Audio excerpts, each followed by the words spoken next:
Episode 61 शुरू होता है, जहाँ सेलिन देखती है कि सबसे बड़ा ड्रैग मरा पड़ा होता है और सारी नाइट्स भी, और कहती है ये सब क्या है। फिर कुछ घंटे पहले दिखाते हैं, जहाँ विल नाइट्स के साथ जा रहा होता है। फिर विल यहाँ पहुंचकर सोचता है कि अब तक सेलिन और बाकी लोग जंगल में पहुंच चुके होंगे। मैं मेन फोर्स से मिलने से पहले इस मामले को निपटा देना चाहता हूँ। फिर एक नाइट्स विल के कानों में कहता है, योर हाइनेस, हम जल्द ही उस स्थान पर पहुँचने वाले हैं जहाँ ड्रैग के छिपे होने की सूचना मिली है। फिर विल सोचता है, इन नाइट्स और मैजिक के साथ एक नॉर्मल ड्रैग से कोई प्रॉब्लम नहीं होगा, जिनसे हमें वास्तव में सावधान रहना चाहिए। वे रानी की एजेंट है और मुझे मानने का इससे बेहतर मौका उन्हें कभी नहीं मिलेगा। फिर विल आगे बढ़ता है, तब ड्रेक्स की जगह पे पहुंचता है। तब देखता है कि ड्रेक सोया हुआ होता है और उसे देखकर विल चौंक जाता है और कहता है, यह मेरी कल्पना से भी काफ़ी बड़ा है। फिर सारे नाइट्स अपने हथियार तैयार कर लेते हैं और ड्रेक की आंखें उनकी आवाज़ से खुल जाती हैं। फिर विल बहुत तेज़ी से ड्रेक के ऊपर छलांग लगाता है और अपने तलवार से उसके ऊपर से हमला करता है। फिर ड्रेक चिल्लाता है और ऊपर की तरफ उड़ता है। यह देखकर विल कहता है, अब यह काफ़ी कमज़ोर हो चुका है। मैंने पूरी कोशिश की कि बाकी लोगों को गंभीर चोटें न लगे। अगर कोई घायल होता तो सेलिन का दिल दुखता और उसे ठीक करने की कोशिश करती। इसी वजह से मैंने इसके लिए काफ़ी जादुई शक्ति भी खर्च कर दी है, लेकिन इससे कोई प्रॉब्लम नहीं होनी चाहिए।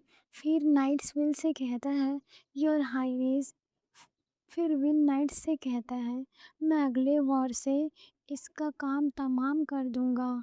फिर विल तेजी से ड्रेक की तरफ भागता है और दूसरी बार उस पर वार करता है। फिर नाइट्स भी आगे बढ़ते हैं, लेकिन नाइट्स ड्रेक को छोड़कर विल पर पीछे से हमला करने लगते हैं।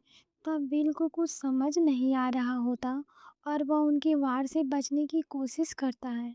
फिर विल उनके ऊपर बहुत गुस्सा होता है। फिर विल भी नाइट्स को मारने के लिए तेजी से दौड़ता है और एक नाइट्स पर वार करता है और नाइट फिर नीचे गिर जाता है। फिर विल देखता है कि सब विल की तरफ ही आ रहे होते हैं और सबके हाथों में तलवार होती है। तब विल उन्हें देखकर हल्की मुस्कान लिए कहता है, क्या तुम लोग मजाक कर रहे हो? मुझे अंदाजा था कि रानी कुछ करने की कोशिश कर सकती है, लेकिन मैंने यह बिल्कुल नहीं सोचा था कि यहाँ मौजूद लगभग हर व्यक्ति मेरा दुश्मन होगा। और लगता है कि वे सचमुच मुझे यहीं और अभी मार डालना चाहते हैं। फिर विल उन्हें कहता है, मेरे साथ खिलवाड़ मत करो, और अपनी मैजिक से उन्हें एक-एक करके मारने लगता है। फिर विल अपने गार्ड्स को बुलाता है और कहता है, बाहर आओ। फिर विल नाइट से कहता है, मैं तुम सबको मार डालूंगा। और विल उन सबको अपनी मैजिक से एक-एक करके मारने लगता है। फिर कुछ देर बाद सब खत्म हो जाता है और विल बहुत घायल होता है और वो धीरे धीरे वहाँ से चला जाता है। फिर उसके कुछ घंटे बाद सीलिन वहाँ आती है और सबको देखकर कहती है, ये सब क्या है, और घबराते हुए सोचती है, मुझे विल को ढूंढना होगा, और विल को ढूंढने लगती है। फिर सीलिन सब नाइट्स को देखकर कहती है, लगता है यहाँ मौजूद हर व्यक्ति की सांसें पहले से ही थम चुकी है। इतने सारे लोग मारे गए, आखिर यहाँ क्या हुआ था? लेकिन मुझे विल कहीं दिखाई नहीं दे रहा। फिर उसके साथ आया गार्ड नाइट्स को देखकर सीलिन को बताता है कि ये घाव ड्रेक के हमले से नहीं लगे हैं। तब सीलिन पूछती है, क्या मतलब है? फिर वह बताता है, इन सभी को इंसानों ने मारा है और इनमें से कुछ शवों पर प्रिंस विल्फ्रेड के جادو کے نشان بھی موجود ہے۔ تو اس کا مطلب ہے کہ پرنس ولفریڈ اور ان کے ساتھیوں کی راجیوں کے نائٹ سے لڑائی ہوئی تھی۔ پھر سیلین گھبراتے ہوئے پوچھتی ہے، لیکن ایسا کیوں ہوا ہوگا؟ کیا آپ کہنا چاہتے ہیں کہ ول نے اتنے سارے لوگوں کو مار دیا؟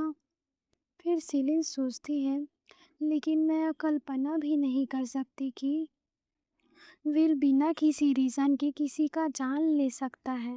پھر سیلین کہتی ہے، کوئی شک نہیں، یہاں موجود ہر ویکتی ول کے جان کے پیچھے پڑ رہا ہوگا۔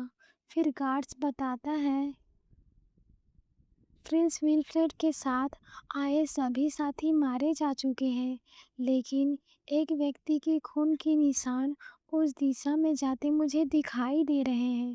اس کا مطلب یہ سنبھاونا بہت زیادہ ہے کہ یہاں موجود نہ ہونے والے پرنس ولفریڈ ابھی بھی زندہ ہے۔ پھر سیلین خون کو دیکھ کر کہتی ہے، یہ تو بہت ہی زیادہ خون ہے، اور سوچتی ہے شاید وہ بہت بری طرح سے گھائل ہے، اور اس راکشسوں سے بھرے جنگل میں وہ بالکل اکیلا ہوگا۔ پھر گارڈ کہتا ہے، خیر ہمیں آگے بڑھنا ہوگا۔ پھر سیلین اور گارڈ دونوں جہاں جہاں خون گرے ہوتے ہیں اس کے پیچھے پیچھے جانے لگتے ہیں۔ تب کچھ دور آگے چلنے کے بعد انہیں ول دکھائی دیتا ہے۔ ول بہت گھائل ہوتا ہے اور پیڑ کے نیچے میں بیٹھا ہوتا ہے، اور شاید وہ بے ہوش ہوتا ہے۔ تب سیلین اسے دیکھ کر بہت گھبرا جاتی ہے اور دوڑ کر اس کے پاس جاتی ہے۔